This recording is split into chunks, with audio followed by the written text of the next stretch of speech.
Good morning everyone. আশা করছি তোমরা সকলে খুব ভালো আছো আর আমরাও সকলে খুব ভালো আছি। সকাল সকাল রবিবার দিন চলে গিয়েছিলাম স্টেশনে, কারণ বাপির ছিল ভোটের ডিউটি, তাই বাপিকে আনতে যাওয়ার ছিল। সেদিন তার নানান দুর্ভোগের মধ্যে পড়তে হয়েছিল বাপিকে, কারণ ট্রেন পাইনি, তার উপরে এইসব বিপর্যয়। তো যাই হোক, সেগুলোই তোমাদের সাথে আজকে শেয়ার করব। তাহলে চলো আজকের দিনটা এখান থেকে শুরু করা যাক। আর একটা কথা, আমাদের যদি নতুন কেউ দেখে থাকো, চ্যানেলটাকে প্লিজ লাইক করো, কমেন্ট করো, শেয়ার করো, আর মোস্ট ইম্পর্টেন্টলি আমাদের পাশে থেকো। তাহলে চলো সারাদিনটা কিভাবে কাটালাম, ক্লাস করালাম, তারপরে বাপি বাড়ি ফিরলো, বাজার দোকান, আর এই ঝড়, সেই সব নিয়েই চলবে আজকের দিনটা। আর হ্যাঁ, আর একটা কথা তো বলতেই ভুলে যাচ্ছি, আমাদের সোনুর নানান পোজে নানান রকমভাবে শুয়ে থাকার দৃশ্যও আজকে তোমাদের সাথে শেয়ার করবো। তাহলে চলো আজকের ব্লগটা এখান থেকে শুরু করি, আর অবশ্যই কমেন্ট করে জানিও তোমাদের কেমন লাগলো আজকের ব্লগটা। ঘড়িতে তখন সকাল 5টা, আমি চলে গিয়েছিলাম স্টেশনে বাপিকে আনতে। শুক্রবার দিন বাপি চলে গিয়েছিল পশ্চিম মেদিনীপুর ভোটের ডিউটিতে, আর আজ রবিবার সকালবেলা বাপি ফিরবে। আর স্টেশন থেকে একা টোটো একদমই আসতে চায় না, তাই আমি আরোই গিয়েছিলাম বাপিকে আনার জন্য। গিয়ে নানান জিনিস দেখতে পেলাম। এইটাই একমাত্র স্টেশন বলতে পারো যেখানে নানান গ্রাম থেকে মানুষজন এসে এখান থেকে সব জায়গায় ছড়িয়ে যায় আর কি, বাজার নিয়ে। যেমন কালীবাবুর বাজার, বসুমপাড়া বাজার, এইসবে। আবার রামতলা বাজারেও কেউ কেউ থাকে। আকাশটা একদম মেঘে ভর্তি। আর বাপি সারাটা দিন কী করে কাটালো শুক্রবার থেকে একদম রবিবার অবধি, সেগুলি তোমাদের সাথে শেয়ার করব। তাহলে চলো এখান থেকে শেয়ার করি। আমি এখানে ওয়েট করি, আর তোমরা দেখে নাও শুক্রবার থেকে রবিবার অবধি কী করে বাপি দিনগুলো কাটালো। অনেককেই বলতে শুনেছি যে আমার বাড়িতে এইটা সাপোর্ট করে না, ওইটা সাপোর্ট করে না, আমার বাবা মা এগুলো পছন্দ করে না। কিন্তু আমার দিক থেকে সেটা বলতে গেলে একদমই আলাদা। আমার বাপি মা প্রচণ্ড সাপোর্ট করে যে এই সবগুলো করার, মানে ধরো ব্লগ করার। যেরকম বাপি মাও আমাকে ভিডিও করে দেয়। আজ দেখো, যেমন বাপি নিজের কাজে গিয়েও ভিডিওটা কিন্তু করতে ভুলিনি।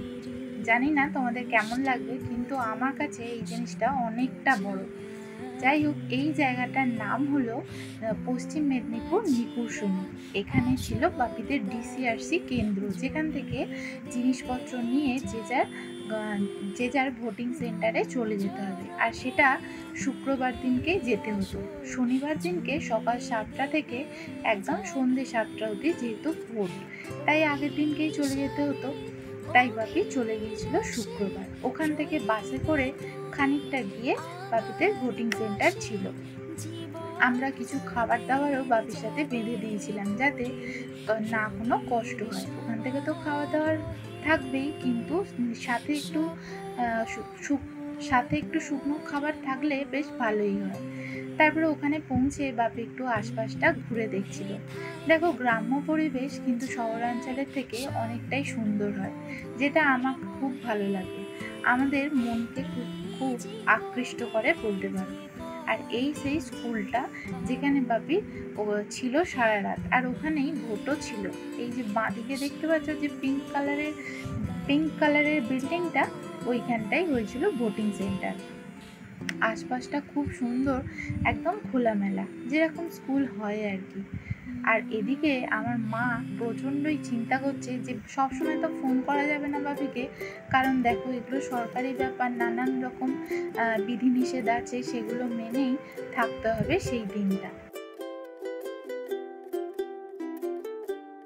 একদম অচেনা জায়গা, আর ছোটবেলা থেকে দেখে আসছি বাপির ভোটের ডিউটিতে যাওয়া আর মায়ের সারা রাত জেগে থাকা। এইভাবেই আমরা ছোট থেকে বড় হয়েছি এই জিনিসগুলো দেখে।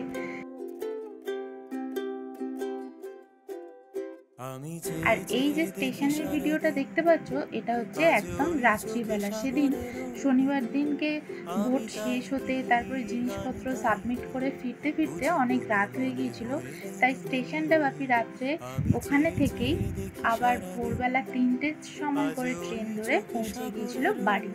এই কারণেই আমি আরও গিয়েছিলাম, যে সারাটা রাত ওইভাবে স্টেশনে বসে থেকে আবার টোটোর জন্য দাঁড়িয়ে থাকতে হবে, তাই আমি চলে গিয়েছিলাম বাপিকে আনতে। তোমাদের কেমন লাগলো এই ভিডিওটা দেখে অবশ্যই কমেন্ট করে জানিও। তারপরে বাপি বাড়ি ফিরতে দুজনে মিলে চলে গেলাম বাজারে, একটু বাজার দোকান করার ছিল। বাপি বলল একসাথে বাজারটা করে নিয়ে বাড়ি ফিরবো। তারপরে আমার তো রবিবার প্রচুর পড়ানো থাকে, আর সন্ধ্যে থেকে যেহেতু ঝড় বৃষ্টি শুরু হবে তাই আমি সকালেই সমস্ত কাজ সেরে রেখেছিলাম। সন্ধ্যেবেলা অন্যদিনও কোথাও যাই না। আর নীলাক্ষর আজকের আবদার এই গল্পের বইটা পড়াতে হবে। আর এই গল্পের মরাল অফ দ্য স্টোরি কি বলতো, তুমি যদি ভালো কোনো কাজ করো সেইটা ভিন্নভাবে তোমার কাছে ভালো হিসেবেই ফিরে আসবে, তাই কারোর ক্ষতি করার কখনোই চেষ্টা করা উচিত না।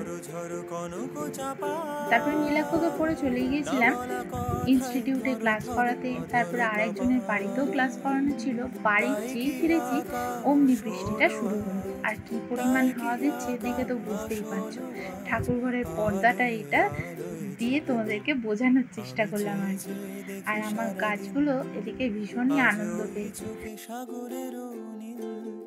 আমি তাই কি গান গাই কি বুঝি মনে মনে হয়ে গেল মিল।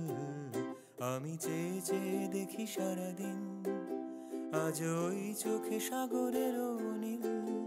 আমি তাই কি গান গাই কি বুঝি মনে মনে হয়ে গেল মিল।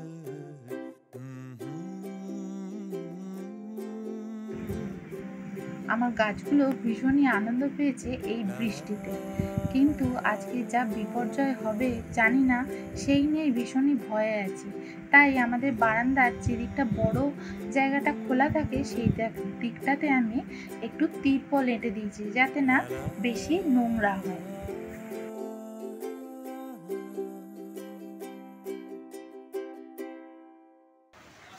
আমার নিচে যাবে না, আমার নিচে যাবে না, এখানে শোয়া যায় বল? গিয়ে একটু সোপায় শুবি চ। অমনু অমনু মনু রে, ওকে জিপেই গেছে তো। মনু আজকে কোথাও যাস না মা, আজকে ঘরেই থাক, মাংস ভাত খা, তুই ঘরেই শুয়ে থাক। সোনু, ও সোনু, সন্টু মনু, সন্টু মনু, ও সন্টু মনু, সোনু। দুপুরবেলা খেয়ে দিয়ে সবাই মিলে ঘুমিয়ে পড়েছি, আর এইদিকে আমার চুটকুও ঘুমিয়ে পড়েছে। আর দেখো নানান রকম পোজে নানান রকম ঘুমানোর দৃশ্য। আজকে ওকে একদমই বাইরে যেতে দিইনি, ওই শুধুমাত্র একটু পটি করতে যাই ও বাইরে, তখনই একটু ছেড়েছিলাম, আর তারপরে ও ভিতরেই ছিল। আর ও যেতে চাইছে না আজকে, যেহেতু বৃষ্টি পড়ছে তাই ঘরেই ছিল।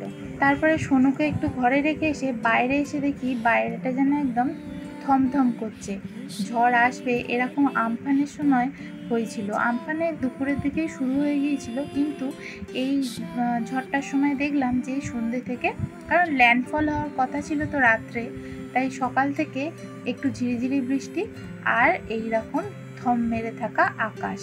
আর ঘরে যার কোনোই চিন্তা নেই, সে এই যে আমাদের সোনু উল্টে শুয়ে ঘুমোচ্ছে। কি বলবো বলো একে। আর আমাদের ব্লগটা আজকের মতো এইটুখানি। তোমাদের ভালো লাগলে অবশ্যই কমেন্ট করে জানিও। আর আমার সোনুকে কেমন তোমাদের লাগলো, যারা নতুন দেখছো কমেন্ট করে প্লিজ জানিও। আর এই হচ্ছে রাত্রির বেলার আকাশ, দেখতে পাচ্ছ ঝমঝম করে বৃষ্টি পড়ছে, আর সেরকম হাওয়াও দিচ্ছিল। রাস্তায় একটাও লোক নেই, একদম নিস্তব্ধ রাস্তা। আর ওই যে দূরে দেখতে পাচ্ছ দুই বোনে মিলে দোকান খুলেছে। ওদের দেখে সত্যি খুব ভালো লাগে যে দেখো এত ঝড়ের মধ্যেও সবাই বাড়ি চলে গেলেও ওরা কিন্তু দুজনে ঠিক দোকানটা খুলে রেখেছে। মানুষের জীবিকা এইভাবেই হয়তো নির্বাহ করতে হয়। যাই হোক, এই ছিল আজকে আমাদের সারাদিনের ব্লগ। কেমন লাগলো অবশ্যই জানিও। আজ তবে চলি, দেখা হচ্ছে আবার একটা নতুন ব্লগে।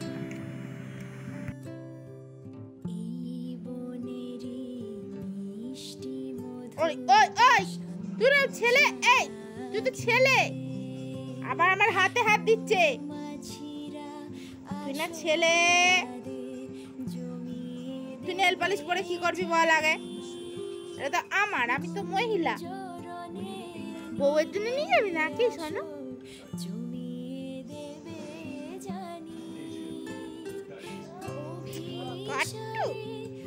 চোখ বুঝে আছে, চোখ বুঝে আছে।